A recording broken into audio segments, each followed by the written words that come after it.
Cool. Let's do JJ. For years, JJ's been coming on the show, and I've been pronouncing his name Yaye. And I finally learned my lesson. He corrected me. The guy's name is JJ. JJ. All right. So here we go. We're going to flip it. Chess.com always puts the board as the white side first. Okay. G6, C4. This bishop F4 thing is very popular today. My sense, by the way, of this bishop F4 move order was to be very clever, and then if G6 to play knight C3 to be a real Yobava Badava. Yobava Badava. Whereas C4 doesn't feel right to me. If you wanted to play C4, why is the bishop on F4? You know, it's not clear to me. Bishop G7, knight C3, and now D5. So, when you play D5, you are transposing to a line of the bishop F4 line of the Grunfeld, which is fine for everybody involved. I would have wanted to hurt the guy. First of all, I just wanted to see what he's going to do. Like, play castles and see what he's going to do. The bishop on F4 is a little sus. It's not clear it wants to be there, right? And after castles, you know, we don't know. He's going to play E4 or knight F3, but we can start looking at like good Benonis for us, like a C5 at some point. Or maybe popping him in the face with D6, E5. Cry, come on, don't talk about popping people in the face. We're supposed to be sensitive. Come on. All right. But D5 is certainly playable. Knight F3. And now you go loco, man. You go the full loco. And there's a hectic theoretical variation. It's not that hectic. I think it goes like this. And to me, it seems obvious that black has compensation, but I know there's been some significant theory on this position. Okay. So, I definitely want you to play castles. Is C5 playable? Maybe. Maybe, but it's hectic, dude. I'm not sure. And one problem is precisely this, that dude can trade down. Did he have other things? Maybe. But he can definitely do this thing to you. And then you got to say to yourself, you have no idea what's going on. At least I have no idea. I have no idea what's going on here. Castles. And now the dude makes a move that I have misgivings about. He plays castles, which gives you knight e4. And I'm just going to guess he missed knight e4 because it's a nice move. E3 makes a lot of sense here for white. A lot of sense. Is he better after E3? My gut is yes. Is it still hectic? Yes. Knight E4, good move. Bishop E3, and it's an unpleasant situation for the dude, right? Bishop E3. And now you have a big decision, and you go for it with Bishop D7. Let's pretend it's okay. Snip, snap, snop. And you're right, black should be doing well. Okay. Mostly I agree with you, and mostly it's to do with the silly bishop on F1. Bishop D4. Okay, let's assume that Bishop D4 is correct. I think that now, first of all, I'm not convinced about Bishop D4.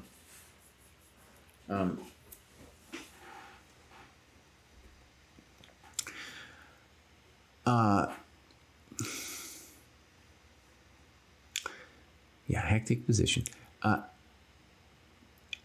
You play Bishop H6, and when I was going over all these games, by the way, I usually try to go over these games a day or two before, kind of sleep on it a little bit and think about not only what I'm going to say, but just my feelings on the position. It's obviously a messy position, but this move has to be wrong. Gotta be wrong. And I think a good way to formulate as a rule is and this is what Dmitry Gurevich, GM Dmitry Gurevich, told me years ago, always stuck with me, was that the bishop doesn't want to change diagonals if it's already doing something on the diagonal it's presently at.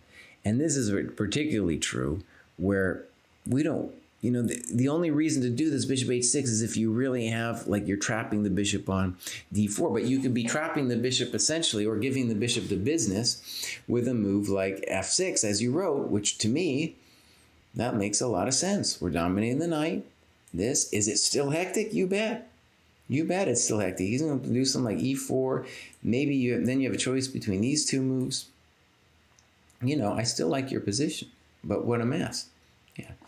And you were also right, bishop a4. Also makes sense to me. Also makes sense.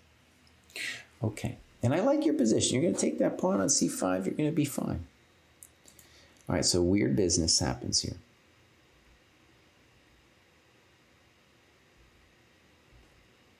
F4,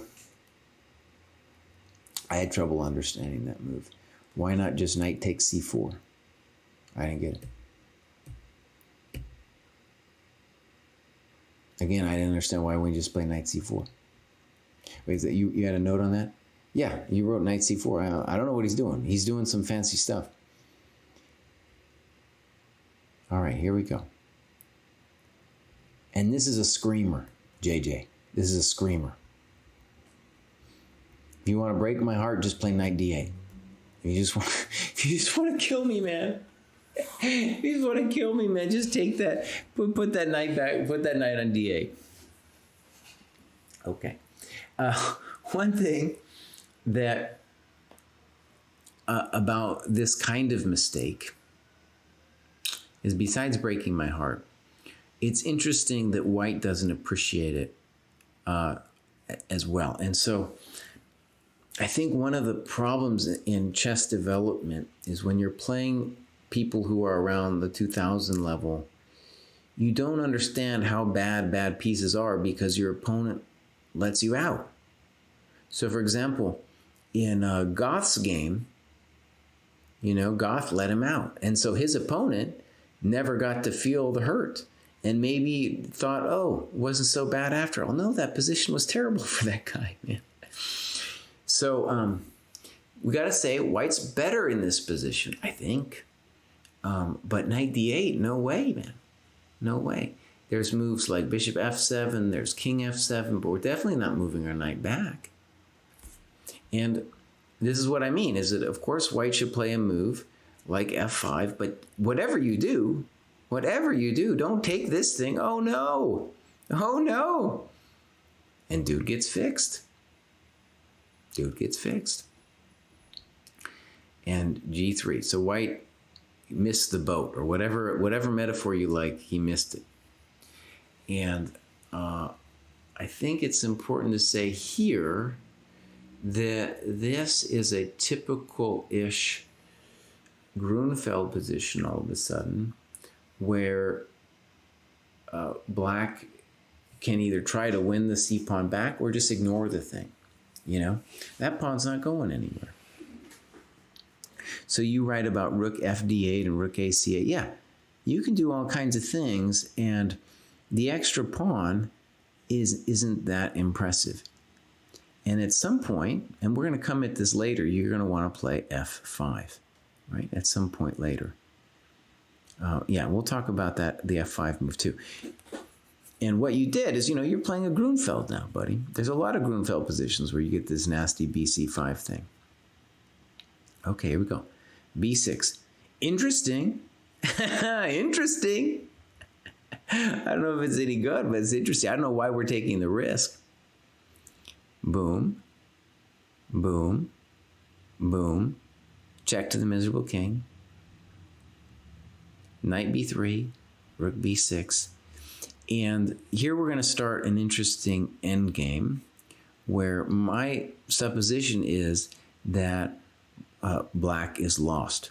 And the main reason is that our king is better, and at the moment anyway, our knight is better.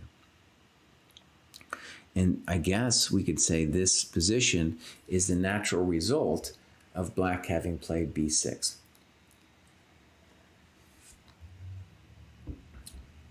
Okay. Rook c1. And here, white begins to lose his mind here. To me, the very default move here is to play rook c4, rook hc1, maybe trade a pair of rooks off, start advancing the king on the queen side, and white should be winning. Our king is better. And the pawns, our center pawns, serve a use that is not simply making a queen, but they will create tactical chances and prevent the black king from being too comfy, right? All right, so this is the beginning of the weirdness for white. Okay. Weird again.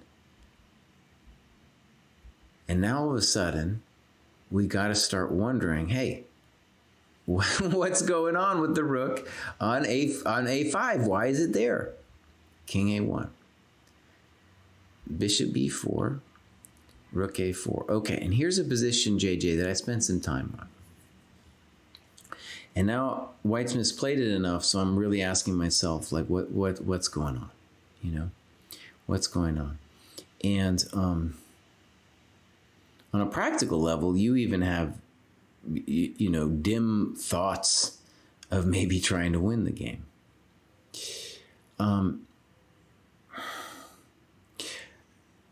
A5, I think, is the beginning of you losing the thread. And maybe, so this is a basic question. Obviously, white has flubbed it. There's no question. The guy's flubbed it. But we have to ask ourselves, like, okay, what is it that we want? And I think what you're guilty of here, JJ, is you're guilty of setting a trap. Okay? And the trap is beautiful, by the way. I love the trap. Let's show the trap.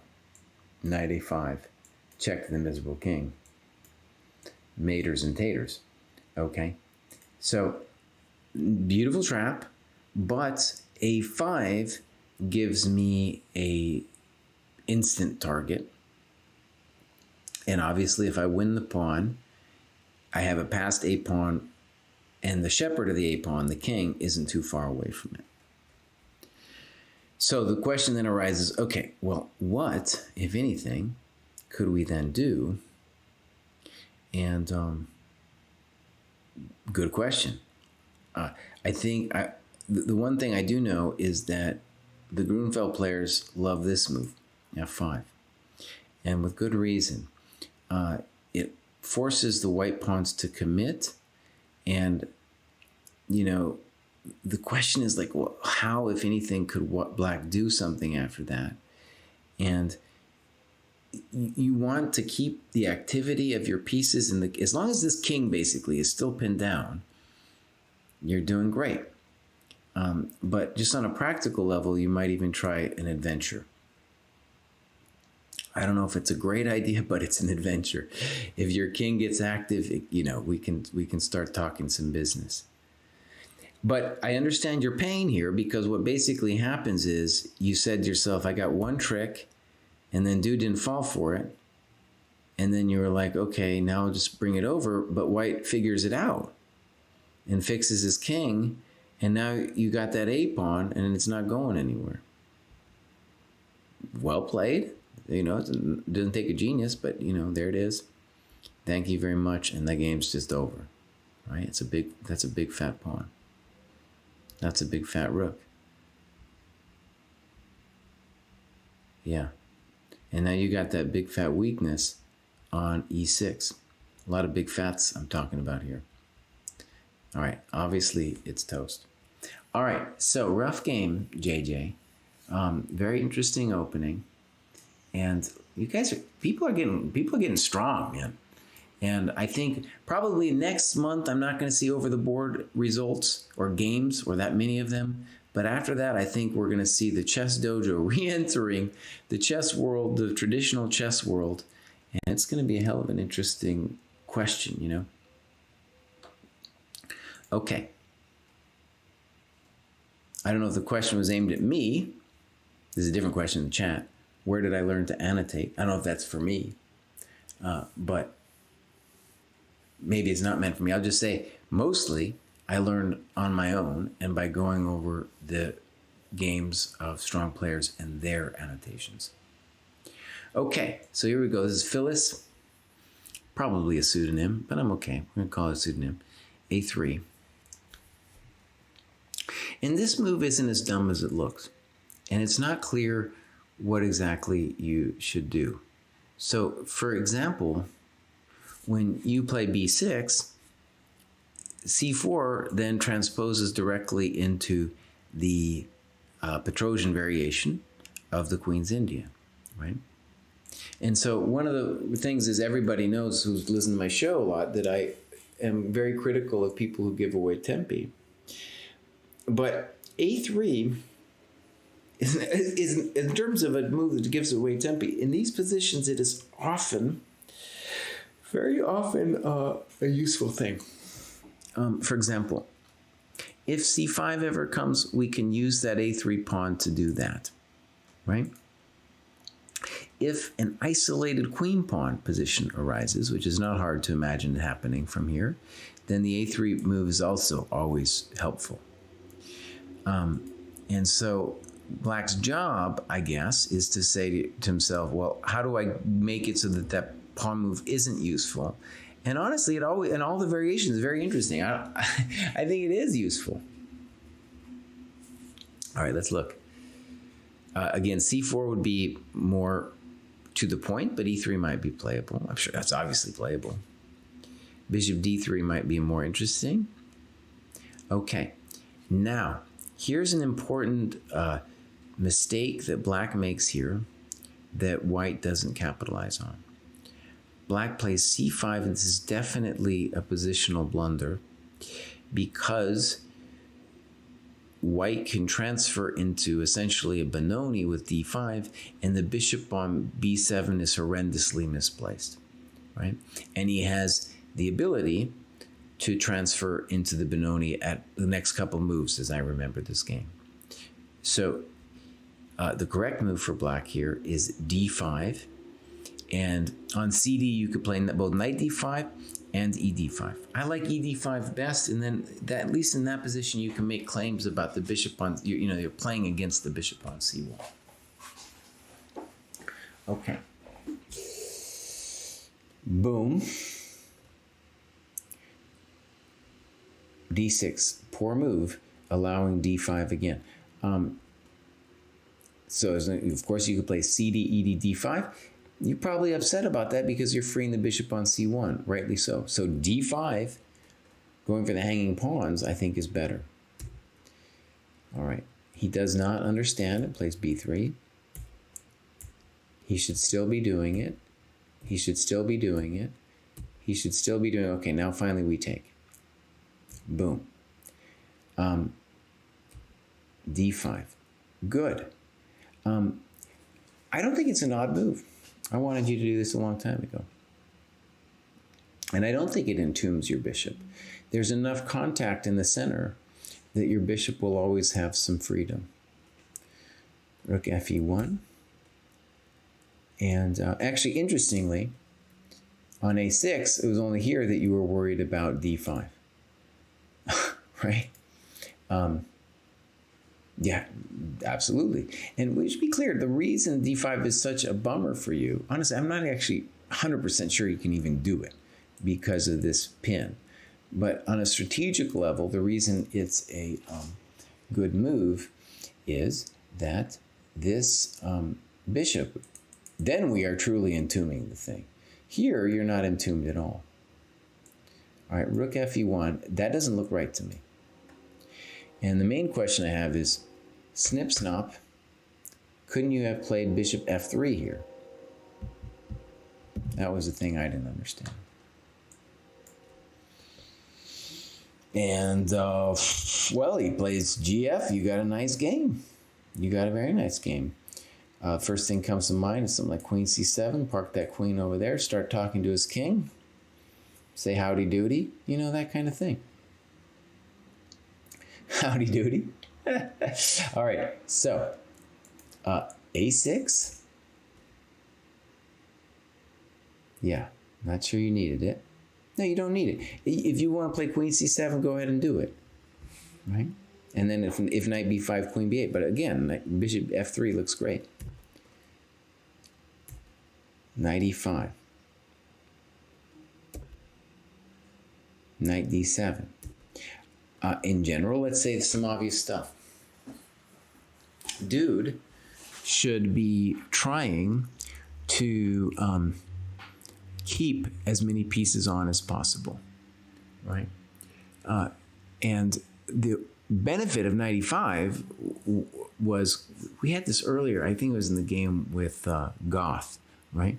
Where it's a dynamic feature where if you hope, the intention anyway, is to say, oh, if you take it, I'm going to punish you with DE. Now, is it true? Well, that's another question. But we definitely don't want to take on d7 for nothing. And the reason is that the reason this is dangerous now for white is the hanging pawns are what we call dynamic weakness, and you the more pieces that are traded off, the less that those pawns can dominate your minors and create activity in the center. And the more they become just weaknesses, right? In that way, they're similar to the isolated queen pawn. That move didn't make any sense to me. Interesting, little tickle. I like that word, little tickle. And this looked good, but the more I looked at it, I was like, we're just setting ourselves up and we're making this f3 knight e4 thing look good, you know? Yeah. So for example, bishop g5 is a move here. I think knight f6 is also an interesting move here. Knight e4, good move. I'm not sure. I definitely don't like that move. It's just like, that's the kind of thing, even if the computer told you that's a good move, don't do it. I don't understand that. Why aren't we checking him on e3? Check him and wreck him. And now we're going to do some tricky business here. Rook c1, queen b7, and I'm going to assume it's a psychological thing where you just said to yourself, that knight's so annoying. If I just get him to move, then I'll feel okay with myself. He misses the chance, and then you zap him. Very nice. That's a good zap. That's what he deserves for putting his rook there. Yeah. Winning. Thank you very much. Okay, so let's wrap this game up. This game is toast. No one knows quite what's happening here. Okay. Should he trade rooks? No, he shouldn't. Okay, let's go to the next one. This is Aneric. Eccentric. Eccentric. Maybe we should just call him eccentric. All right, here we go. I'm thankful, though, for the different name that he's given me, because I am truly mystified by sometimes the many handles of the people on this show. We talked about bishop f4 earlier. Good. Good. In general, play castles, though. He doesn't know where you're going to put the pawn, and now you're going to tell him.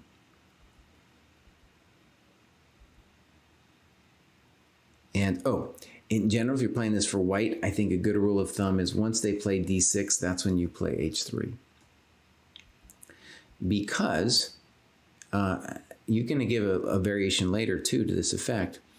Taking white's dark square bishop now is very nice for black, because then you've got that unopposed bishop on g7, and it just, I think a lot of beginning London players think that they open the H file and therefore they're going to mate black or something.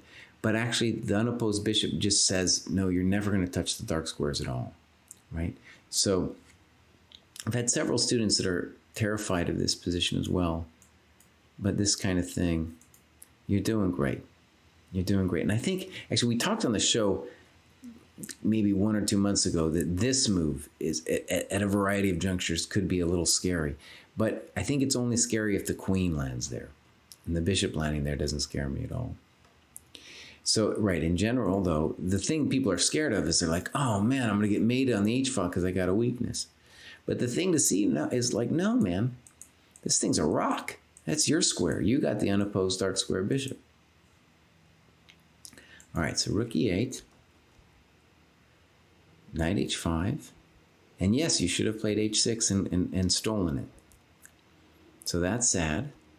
Good move. And here he makes, here's an important thing about playing the London system against the King's Indian. By the way,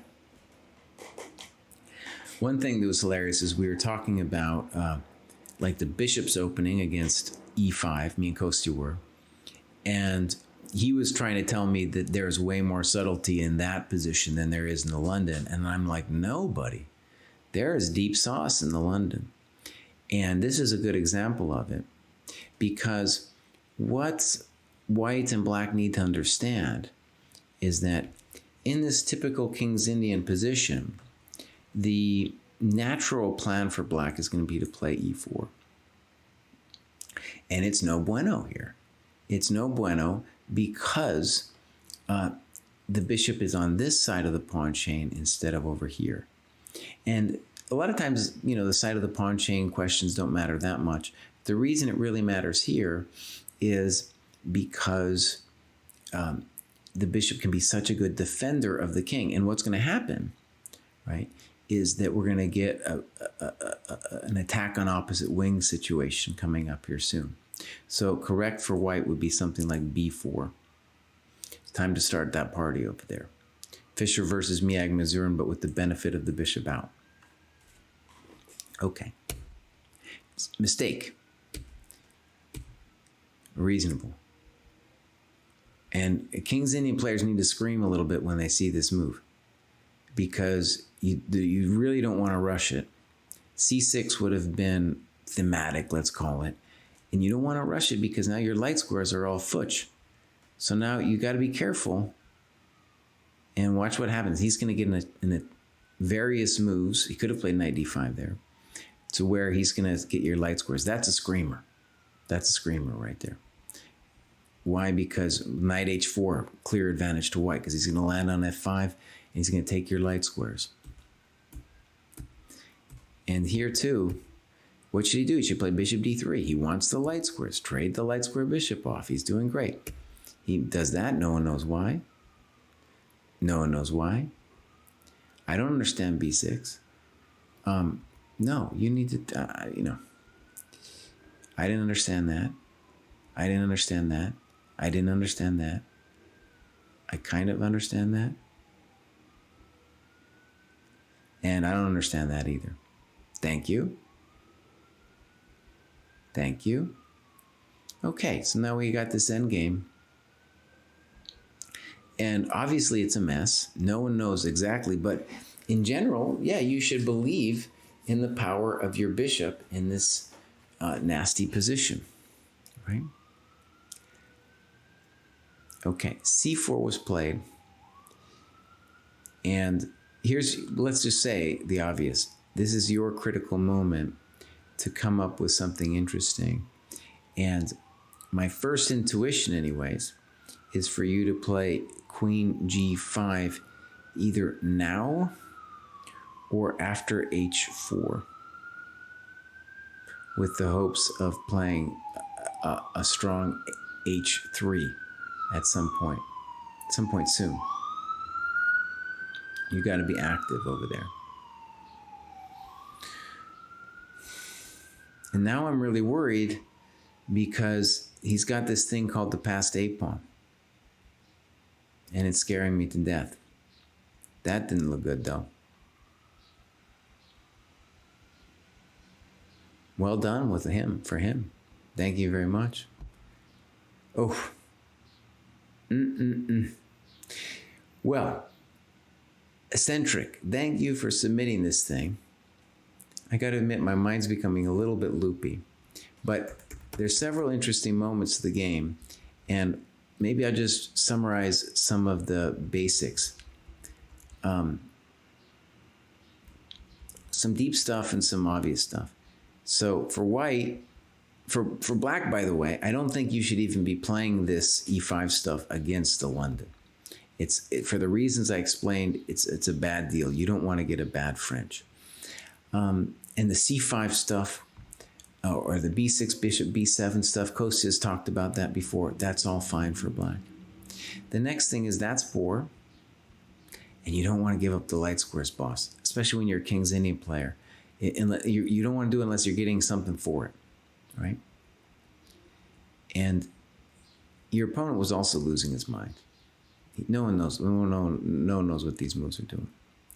But this position is an interesting one right here for thinking about dynamic play and the fact that basically, when you put it, you can say it like this. You have to do something concrete before the disaster strikes, and it's going to be something with either h4, or if you think you're going to lose it, then you got to bail out with queen h4, because with queen h4 you're going to threaten queen e1, queen h4 with a draw.